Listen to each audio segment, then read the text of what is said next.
റിപ്പോർട്ടുകളിലേക്ക്. സൗമ്യ വധക്കേസിൽ ജീവപര്യന്തം ശിക്ഷിക്കപ്പെട്ട ചാർലി തോമസുമായി തെളിവെടുപ്പ്.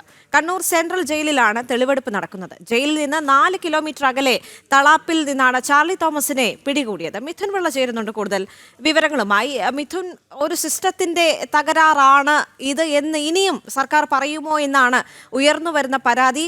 ഇപ്പോൾ ചാർലി തോമസുമായി തെളിവെടുപ്പ് നടക്കുകയാണല്ലേ?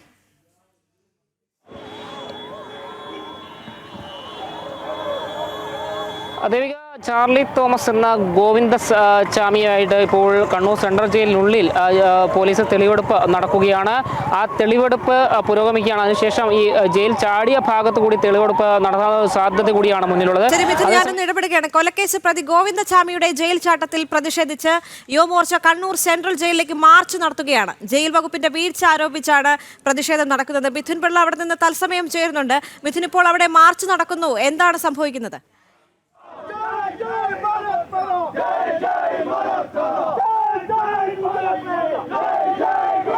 ഇപ്പോൾ ഈ ഒരു പ്രതിഷേധ മാർച്ചാണ് ഈ കണ്ണൂർ സെൻട്രൽ ജയിലിലേക്ക് പ്രതിഷേധ മാർച്ച് നടത്തുകയാണ് യുവമോർച്ചയുടെ നേതൃത്വത്തിൽ. ഈ ഒരു ഗോവിന്ദസ്വാമിയുടെ ജയിൽ ചാട്ടം അധികൃതരുടെ വീഴ്ചയാണ്, ജയിൽ വകുപ്പിന്റെ വീഴ്ചയാണ് എന്ന് ആരോപിച്ചുകൊണ്ടാണ് ഇത്തരമൊരു പരിപാടി, പ്രതിഷേധ പരിപാടിയുമായി BJP നേതൃത്വം ഇപ്പോൾ രംഗത്ത് വന്നിരിക്കുന്നത്. യുവമോർച്ചയുടെ നേതൃത്വത്തിലാണ് ഈ ഒരു പ്രതിഷേധം. ഇവർ ഈ ജയിൽ കോമ്പൗണ്ടിലേക്ക് കടക്കാൻ ശ്രമിക്കുകയാണ്. പോലീസ് അവിടെ ഗേറ്റ് അടച്ച് ഇത് തടയുകയും ചെയ്തിട്ടുണ്ട്.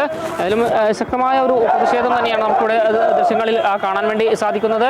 BJPയുടെ നോർത്ത് ജില്ലാ പ്രസിഡന്റ് KK വിനോദ് കുമാർ ഉൾപ്പെടെയുള്ള ആളുകളുടെ നേതൃത്വത്തിലാണ് ഈ ഒരു പ്രതിഷേധ മാർച്ച് ഇപ്പോൾ ഇവിടേക്ക് ആരംഭിച്ചിരിക്കുന്നത്. ഈ ഗോവിന്ദസ്വാമിയെ ഇവിടുന്ന് രക്ഷപ്പെടാൻ സാധിച്ചത്, അല്ലെങ്കിൽ ജയിൽ ചാടാൻ സാധിച്ചതിൽ പിന്നിൽ ചില താല്പര്യങ്ങളുണ്ട്, അല്ലെങ്കിൽ ചില ആളുകൾ സഹായിച്ചിരുന്നു എന്നടക്കമുള്ള ആരോപണങ്ങൾ ഉന്നയിച്ചുകൊണ്ടാണ് ഈ ഒരു പ്രതിഷേധ മാർച്ച്.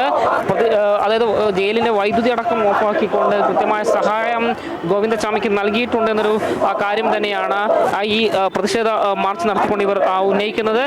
കണ്ണൂർ ജയിലിലെ സുരക്ഷാ വീഴ്ചയെ സംബന്ധിച്ച്, അല്ലെങ്കിൽ സുരക്ഷയുടെ സാഹചര്യത്തെ സംബന്ധിച്ച് പോലും ചോദ്യം ചെയ്യുന്ന രീതിയിലാണ് ഇപ്പോൾ സംഭവങ്ങൾ ഉണ്ടായിരിക്കുന്നത്. ഈ ഒരു പശ്ചാത്തലത്തിൽ കൂടിയാണ് ഇത്തരമൊരു പ്രതിഷേധ മാർച്ചിലേക്ക് BJP നേതൃത്വം എത്തിയത്. അതിലും നിരവധി പ്രവർത്തകരുണ്ട്. ശക്തമായ പ്രതിഷേധം തന്നെയാണ് നമുക്ക് ജയിലിന് മുന്നിൽ കാണാൻ വേണ്ടി സാധിക്കുന്നത്. അവിടെ നിന്നുള്ള തത്സമയ ദൃശ്യങ്ങളാണ് പ്രേക്ഷകർ കണ്ടുകൊണ്ടിരിക്കുന്നത്. വലിയ സംഘർഷമാണ് അവിടെ ഉണ്ടായിക്കൊണ്ടിരിക്കുന്നത്. യുവമോർച്ചയുടെ പ്രതിഷേധ മാർച്ച് ഇപ്പോൾ കണ്ണൂർ സെൻട്രൽ ജയിലിലേക്ക് നടന്നുകൊണ്ടിരിക്കുന്നു. പ്രവർത്തകർ മതിൽ ചാടി കടന്ന് പ്രതിഷേധിക്കുകയാണ്. അവിടെ പോലീസും പ്രവർത്തകരുമായി സംഘർഷം ഉണ്ടാകുന്നു. അവിടെ നിന്നുള്ള തത്സമയ ദൃശ്യങ്ങളാണ് പ്രേക്ഷകർ കാണുന്നത്.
जय बोलो भारत माता, जय बोलो भारत माता, जय जय बीजेपी, जय जय बीजेपी, जय जय बीजेपी, जय जय बीजेपी, जय जय बीजेपी, जय जय बीजेपी, जय जय भारत माता, जय जय भारत माता, जय जय युवमोर्चा, जय जय युवमोर्चा, जय जय भारत माता, जय जय युवमोर्चा, जय जय बीजेपी, जय जय बीजेपी, जय जय युवमोर्चा, जय जय युवमोर्चा.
കണ്ണൂർ സെൻട്രൽ ജയിലിന് മുന്നിൽ വലിയ സംഘർഷമാണ് ഉണ്ടായിക്കൊണ്ടിരിക്കുന്നത്. യുവമോർച്ചയുടെ മാർച്ച് കണ്ണൂർ സെൻട്രൽ ജയിലിലേക്ക് നടക്കുകയാണ്. ഇപ്പോൾ പോലീസ് അനുനയ ശ്രമങ്ങൾ നടത്തുന്നുണ്ട്. പ്രവർത്തകർ വലിയ പ്രതിഷേധമാണ് അവിടെ കാഴ്ചവെച്ചുകൊണ്ടിരിക്കുന്നത്. സൗമ്യ വധക്കേസിൽ ജീവപര്യന്തം ശിക്ഷിക്കപ്പെട്ട ചാർലി തോമസുമായി ഇപ്പോൾ തെളിവെടുപ്പ് നടന്നുകൊണ്ടിരിക്കുകയാണ്. അതിനിടയിലാണ് യുവമോർച്ചയുടെ മാർച്ച് കണ്ണൂർ സെൻട്രൽ ജയിലിലേക്ക് എത്തി നിൽക്കുന്നത്. ജയിലിൽ നിന്ന് 4 കിലോമീറ്റർ അകലെ തളാപ്പിൽ നിന്നാണ് ചാർലി തോമസിനെ പിടികൂടിയത്. ഇന്ന് രാവിലെ നടത്തിയ പരിശോധനയിലാണ് സെല്ലിൽ ചാർലി തോമസ് ഇല്ല എന്നുള്ള വിവരം ഉദ്യോഗസ്ഥർ അറിയുന്നത്. അർദ്ധരാത്രി 1:10 ഇയാൾ ജയിൽ ചാടിയത്. ജയിൽ കമ്പി മുറിച്ചാണ് ഇയാൾ രക്ഷപ്പെടുന്നത്. വളരെ പ്രധാനപ്പെട്ട കാര്യം, അതീവ സുരക്ഷയുള്ള ജയിലിൽ നിന്നാണ് ജീവപര്യന്തം തടവ് ശിക്ഷ അനുഭവിക്കുന്ന ചാർലി തോമസ് പുറത്തു ചാടിയത്. ഭാരതീയ ജനതാ യുവമോർച്ച കണ്ണൂർ ജില്ലാ കമ്മിറ്റിയും അവർക്ക് പിന്തുണയെക്കൊണ്ട് ഭാരതീയ ജനതാ പാർട്ടി കണ്ണൂർ ജില്ലാ കമ്മിറ്റിയുടെ നേതൃത്വത്തിലാണ് ഇത്തരത്തിലുള്ള ഒരു പ്രതിഷേധ പ്രകടനം ഈ കണ്ണൂർ സെൻട്രൽ ജയിലിൽ നടത്തുവാൻ വേണ്ടി ഈ സമയത്ത് നമ്മൾ തീരുമാനിച്ചത്. നമ്മൾക്കറിയാം, ഇന്ന് പുലർച്ചെ നാടിനെ നടുക്കിയ സൗമ്യ വധക്കേസിലെ അരും കൊലയാളി ഗോവിന്ദച്ചാമിയെ പോലീസിന്റെ അനാസ്ഥ കാരണം ഇന്ന് ഇവിടെ നിന്ന് ജയിലിൽ ചാടിയ വിവരം ഏവരും അറിയുന്നതാണ്. പക്ഷേ എന്തുകൊണ്ടാണ് അദ്ദേഹം ജയിലിൽ ചാടിയത്? അതിനുള്ള കാരണം ഇനിയും കണ്ടെത്തുവാൻ സാധിച്ചിട്ടില്ല.